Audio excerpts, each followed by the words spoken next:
Drama serial जुड़वा के आने वाली एपिसोड बहुत ही ज़्यादा इंटरेस्टिंग होने वाली है। इसके आने वाले एपिसोड में आप देखेंगे कि ज़ारा की जगह सारा को विक्की के शिकंजे में हो गई। ज़ारा वहाँ से सारा को लेकर अपने घर में चली जाएगी क्योंकि वो इससे विक्की के शिकंजे से छुड़वा कर लेती है। वो घर में सारा के बारे में किसी को नहीं बताती और सारा को अपनी तरह बहुत ज़्यादा बहादुर बनाती है और उसे बहुत ज़्यादा हिम्मत देती है और कहती है कि तुम्हें इस दुनिया में बहादुर बनना पड़ेगा। और साथ साथ आप ये भी देखेंगे कि ज़ारा को पता चल चुका होता है कि उसकी बहन सारा जो है वो उसकी सखी बहन है और इसका एक जो भाई था जो फौत हो गया वो भी इसी का भाई था, यानी कि ये दोनों आपस में बहनें हैं। जिस पर ज़ारा की माँ भी बहुत ज़्यादा परेशान होती है कि आखिरकार मेरी बेटी को अगर ये सब कुछ पता चल गया कि सारा उसकी बहन है तो वो कहीं अपने बाप के पास ना चली जाओ, मुझे छोड़कर चली गई तो मैं यहाँ पे अकेली मर जाऊँगी। तो उसका बाप नाना उसे बहुत ज़्यादा समझाता है कि बेटी ऐसी कोई बात नहीं है, ज़ारा ऐसा कोई कदम नहीं उठाएगी, मैंने उसकी बहुत अच्छी तरबियत की है, मैं उसे जानता हूँ कि वो ऐसे बेवकूफ़ों वाला काम नहीं करेगी। जिस पर उसकी बेटी को बहुत ज़्यादा तसल्ली होती है, मगर ज़ारा इन तमाम खोज में लगी रहती है और विकी के पास जाती है और सारा को छुड़वा कर अपने घर ले आती है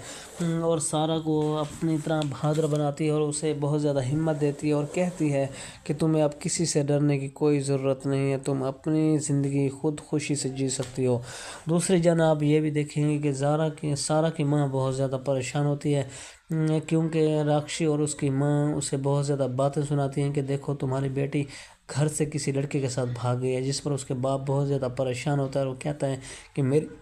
बेटी ने मेरा नाक कटवा के रख दिया है, उसने मुझे जीते जी मार दिया है।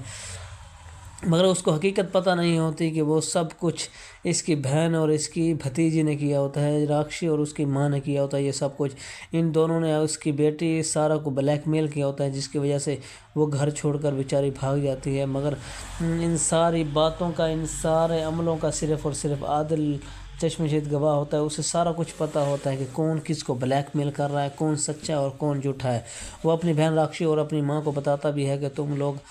अपनी हद में रहो, अगर तुम इससे बढ़ जाओगे तो मैं फिर तमाम घर वालों को बता दूंगा कि तुम लोग क्या कर रहे हो, किसका चक्कर किसके साथ चल रहा है। जिस पर राक्षी भी बहुत चुपचाप खामोश हो जाती है और कहती है कि भाई